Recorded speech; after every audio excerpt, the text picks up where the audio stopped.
Good afternoon. This is Akashvani and I'm Saira Mujtaba with the Midday News.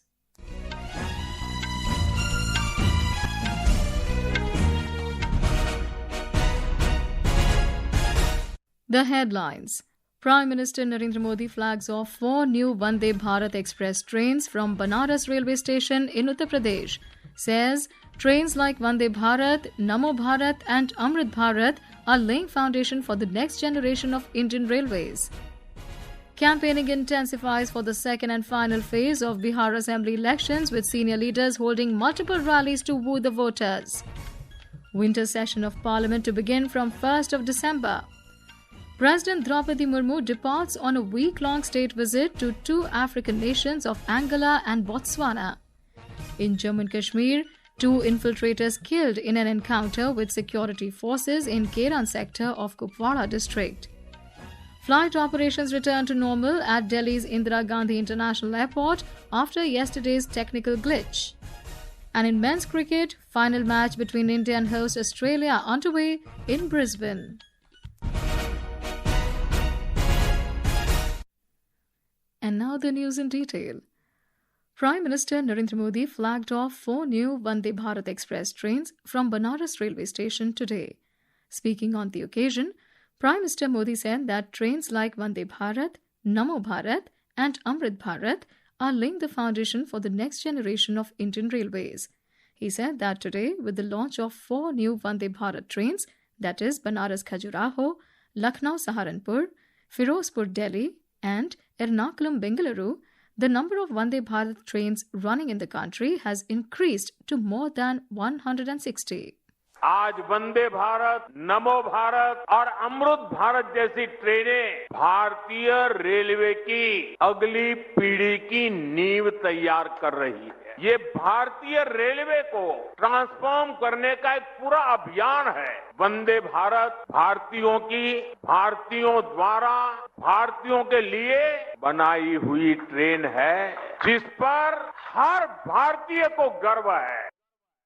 The Prime Minister said that infrastructure in developed countries across the world has played an important role in the economic upliftment.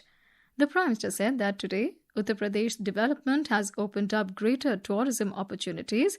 Following the construction of Baba Vishwanath Dham and the Ram Temple in Ayodhya, new doors of prosperity are opening in Uttar Pradesh due to the increasing number of devotees visiting the temple. आज जिस तरह से भारत ने विकसित भारत के लिए अपने साधनों को श्रेष्ठ बनाने का अभियान शुरू किया है, ये ट्रेनें उसमें एक मील का पत्थर बनने जा रही है। प्रयागराज, अयोध्या, हरिद्वार, चित्रकूट, कुरुक्षेत्र ऐसे अनगिनत तीर्थ क्षेत्र हमारी आध्यात्मिक धारा के केंद्र है। आज जब ये पावन धाम वंदे भारत के नेटवर्क से जुड़ रहे हैं, तो एक तरह भारत की संस्कृति, आस्था और विकास की यात्रा को जोड़ने का भी काम हुआ है। Electioneering for the second and final phase of Bihar Assembly polls is intensifying. Various leaders of political parties are trying their best to woo the voters. Senior BJP leader and Prime Minister Narendra Modi addressed an election rally in Sitamarhi. The Prime Minister said that the NDA not only focuses on development but also preserves the state's heritage. He said that the NDA government, under the leadership of Nitish Kumar, has rebuilt the faith of the people of Bihar, and now investors are eager to come to the state. मां सीता के आशीर्वाद से ही बिहार विकसित बिहार बनेगा। ये जो चुनाव है, ये विकसित बिहार बनाने के लिए है। ये चुनाव तय करेगा आने वाले सालों में बिहार के बच्चों का भविष्य क्या होगा, आपके संतानों का भविष्य क्या होगा, आपके बेटे बेटियों की आने वाली कल कैसी होगी, और इसलिए ये चुनाव बहुत अहम है। Addressing another public meeting in Bettiah, the Prime Minister said, during the ongoing election campaign, extensive discussions have been held about Bihar's aspirations and goals. He said the NDA's double-engine government has highlighted both its achievements and its vision for the future. Mr. Modi said that the alliance has presented its record of work and outlined the roadmap ahead before the people of Bihar.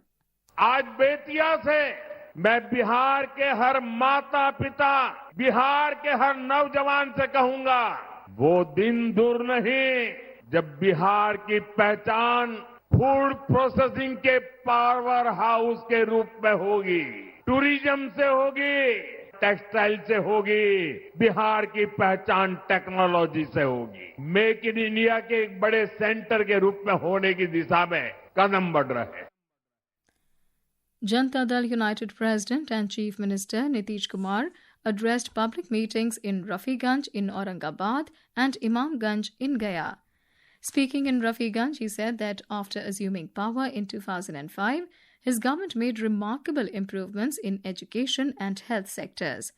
Vikassheel Insan Party VIP Chief and Mahagathbandhan's Deputy Chief Ministerial candidate Mukesh Sahani said that the youth of the state want change. खास करके युवा वर्ग में बदलाव की लहर है। There's a wave of change among the youth and all castes, all religions, all sects have strongly supported the Mahagathbandhan, and I feel that we are going to win 80 plus seats in the first phase. There's a wave of change in Bihar. When Nitish Kumar became unwell, everyone in the villages came to know about it, and that is why people are trusting Tejaswi Prasad Yadav. लोग भरोसा कर रहे हैं। Jan Swaraj founder Prashant Kishore criticized the NDA, asserting that Bihar lacks factories and jobs. More from our correspondent. In Purnia, addressing an election rally in support of NDA candidates, senior BJP leader and Union Home Minister Amit Shah said that the RJD and Congress are trying to mislead people under different pretexts by disguising their real intentions. He said this attempt will not be succeed because the people of Bihar do not want to return to the era of darkness and crime. Senior Congress leader Priyanka Gandhi said in Katihar that the Mahagathbandhan and Congress are committed to providing equal representation to all sections of the society. Mrs. Gandhi emphasized that it is essential to form a Mahagathbandhan government to ensure that the backward classes, minorities and Dalits are included in the mainstream of the development. She also said that the Congress supports caste-based census on this very principle. Dharmendra Kumar Rai, Akashvani News, Patna. Parliamentary Affairs Minister Keran Rijiju today informed that President Droupadi Murmu has approved the proposal of the government to convene the winter session of Parliament from the 1st of December 2025 to 19th of December 2025.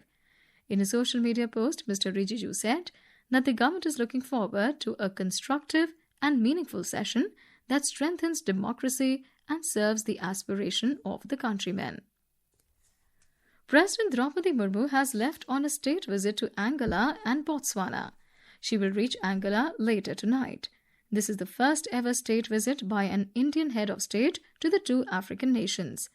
During this visit, from the 8th to 13th of November, there will be discussions on reviewing the existing bilateral ties and also exploring the possibilities of collaboration in newer areas. Progress of collaboration with Botswana on Project Cheetah is also on the agenda. Our correspondent covering this visit has more on the details of engagements and meetings. President Droupadi Murmu will reach Angola tonight for the first leg of her two-nation visit to Africa. She will be in Angola till 11th November and will hold bilateral talks with her counterpart, President João Lourenço. She is also scheduled to address the Parliament of Angola and attend the 50th anniversary celebrations of Angola's independence. From 11th to 13th November, President Murmu will be in Botswana. The engagements here include bilateral talks with her counterpart, President Duma Boko, address to the Botswana National Assembly, and visit to the sites of historical and cultural importance. Several other dignitaries are likely to call on the Indian President during her visit. She will also interact with the members of Indian community in both the countries. Manish Shiva, Akashvani News. This is Akashvani giving you the news. For quick news updates round the clock, follow us on our X handle at AIR News Alerts. And for details of these stories and more, log on to our website www.newsonair.gov.in and download the News on AIR app. Welcome back to Midday News. In Jammu and Kashmir, 2 infiltrators have been killed in an encounter with security forces in Keran Sector of Kupwara district last night. An army spokesperson said that the alert troops intercepted a group of terrorists trying to intrude into this side of the LOC.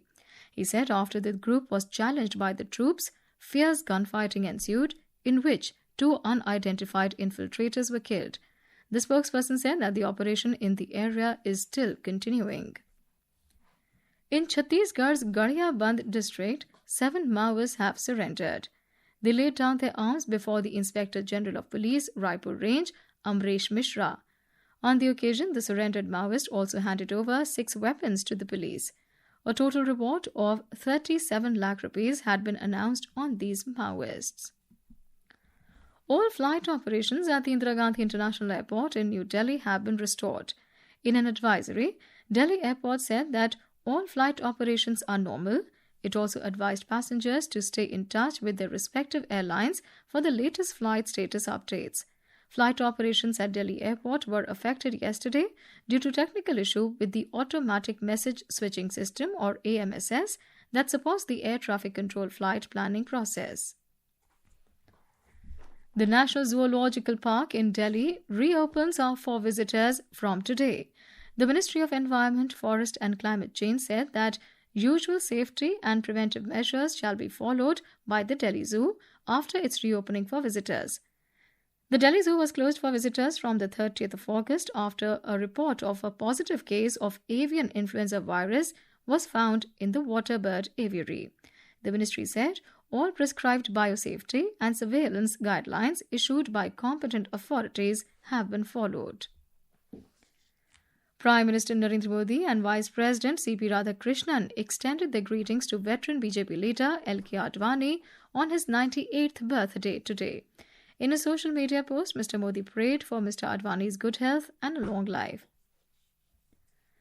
President Droupadi Murmu has lauded the Midday Cafe at Rashtrapati Bhavan as a symbol of inclusion, equality, and limitless possibilities. In a social media post, the president encouraged visitors to experience Midday Cafe, highlighting its role in empowering Divyangjan and their families. The GST Bachat Utsav began on the 22nd of September as the Narendra Modi government reduced GST rates across several sectors, benefiting citizens nationwide. Today, our correspondent brings a report on how the next generation GST reforms are boosting the economy of Manipur. A report.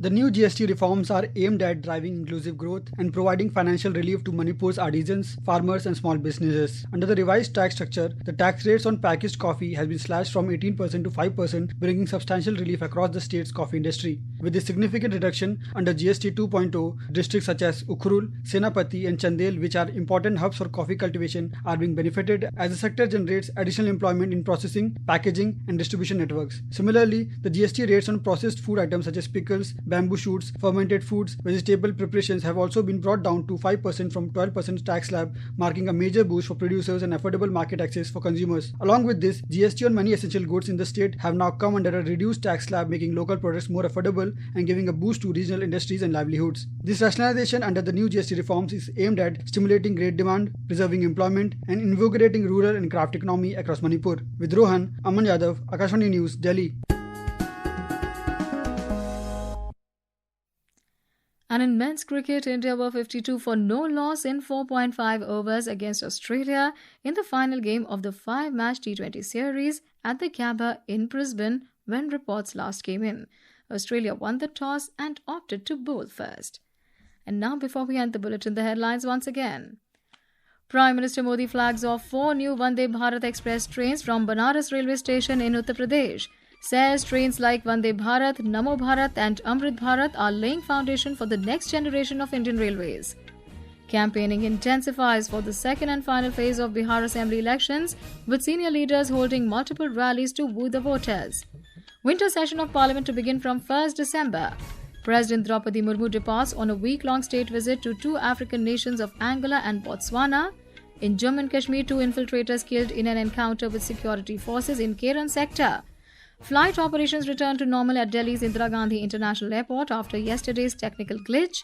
And in men's cricket, final match between India and host Australia underway in Brisbane. And with that, we end the Midday News.